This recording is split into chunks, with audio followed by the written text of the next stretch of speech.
Olá pessoal, sejam bem-vindos ao canal WR Filmes, meu nome é Wesley Ramos e nessa noite estou com o Fernando Sapelli, produtor do filme Telas. Muito obrigado por receber nessa noite, parabéns pelo filme. Você está lançando Telas, um filme com direção de Leandro Godino.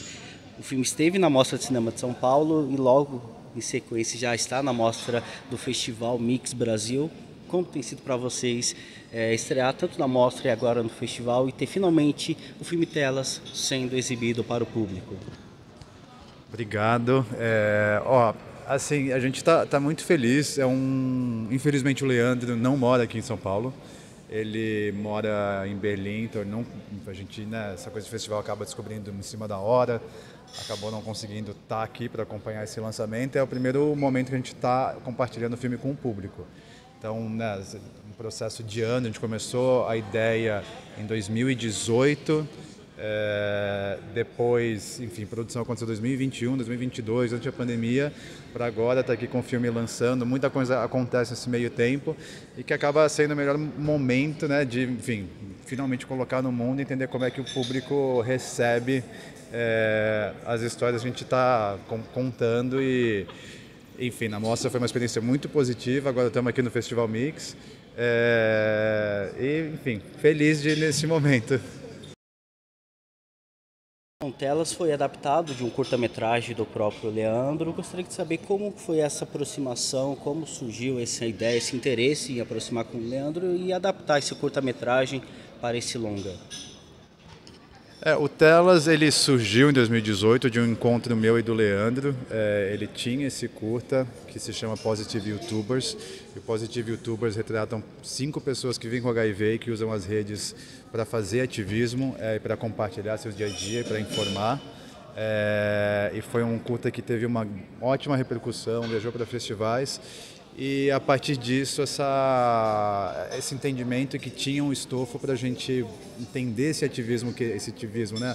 Mas esse uso das ferramentas digitais para fazer algum tipo de ativismo e que isso pudesse ser transformado num longa-metragem. Coincidiu que na época tinha um edital que estava em aberto, o edital naquela época existia, o Mink, depois, né, foi extinto. Também estamos de volta, mas tinha esse edital, a gente aplicou, foi contemplado,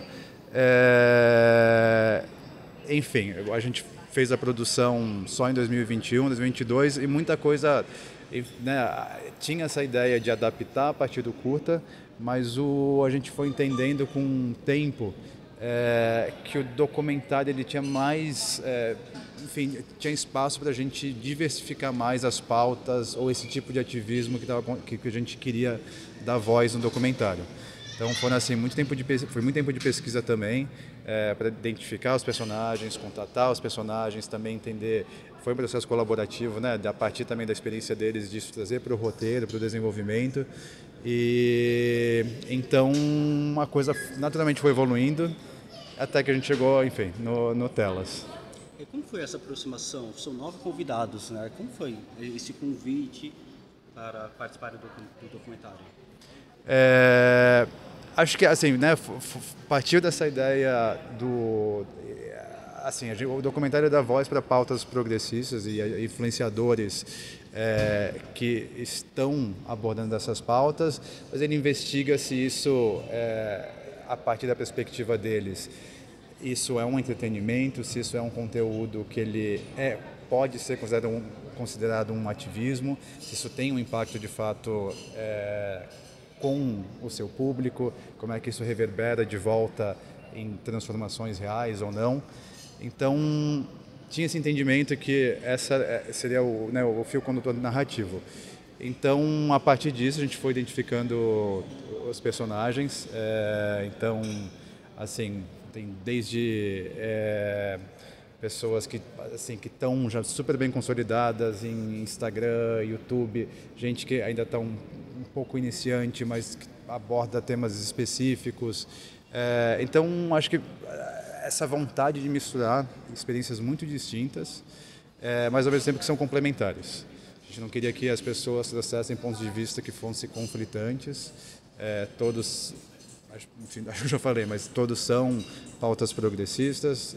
Então, como é que essas vozes, essas experiências se complementam para chegar no entendimento como é que esse ativismo funciona ou não.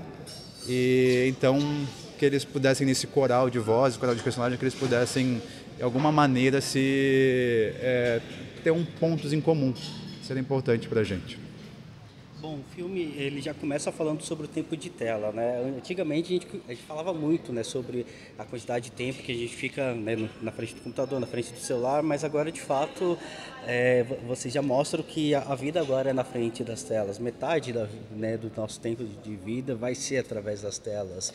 E a partir disso, dessa consolidação, dessa afirmação, melhor dizendo, vocês já partem para outros debates. E um deles que me chama a atenção é justamente que os novos entrevistados que aparecem no documentário, eles falam, são pessoas que falam sobre as suas vidas, são influenciadores, e esses influenciadores, eles são pessoas marginalizadas pela sociedade. E automaticamente elas, ao contar sobre as suas vidas, sobre as suas experiências, elas já são automaticamente vinculadas a ativistas, a militantes.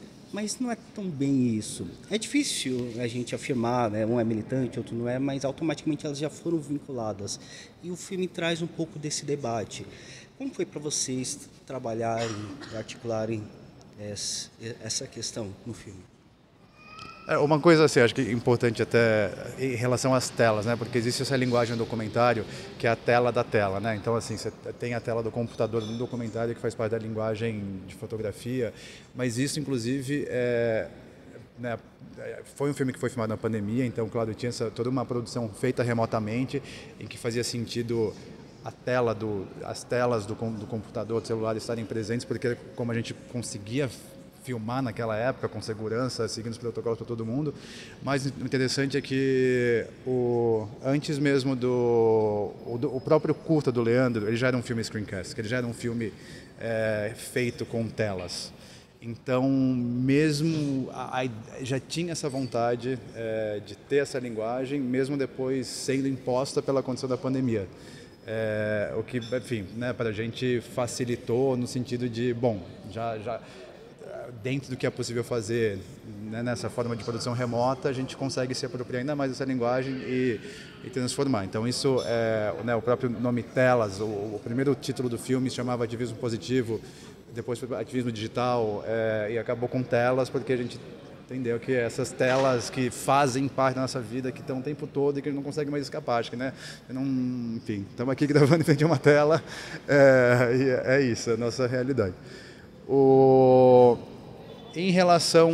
Desculpa, qual é a segunda pergunta? É sobre a questão do ativismo. Assim, sobre o ativismo, eu acho que eles, assim, o processo dos próprios personagens, eles também se questionando, entendendo se o que eles estão fazendo é um ativismo, não é um ativismo. Eu não acho que tem uma pergunta tão simples e também não acho que o filme consegue trazer uma resposta definitiva, porque eu não acho que exista.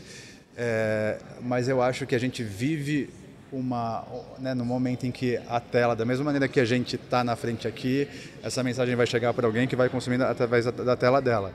Então, assim, a informação, o conteúdo, que seja, tá tudo assim, presente na nossa vida o tempo inteiro. E aí, se não tivesse pessoas fazendo, ainda, né, claramente a gente não estaria mobilizando a sociedade, não estaria, sem ser uma questão de informar, mas não estaria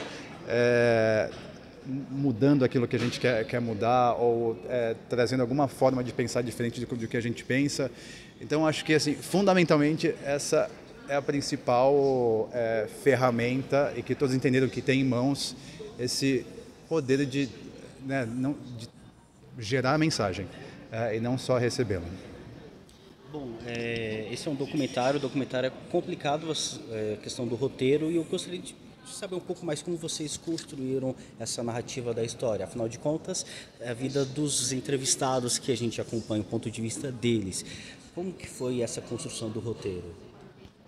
A narrativa, né, do filme. Eu acho que, assim, né, documentário, o roteiro, ele sempre acontece em dois momentos, né, que é antes de filmar. Então, como eu falei, teve uma pesquisa muito extensa e é um filme de personagens, é um coral de personagens, então A pesquisa foi fundamental para entender quem seriam essas novas pessoas que compõem o filme.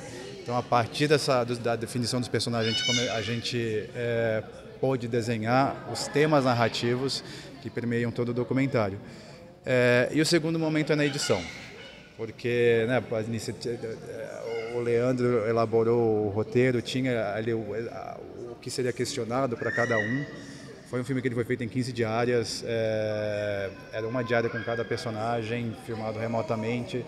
Então, assim, era um tempo relativamente curto, a gente não segue a vida deles, né? Assim, realmente, a gente passou esse dia com cada um e fazendo as perguntas que ecoavam entre eles.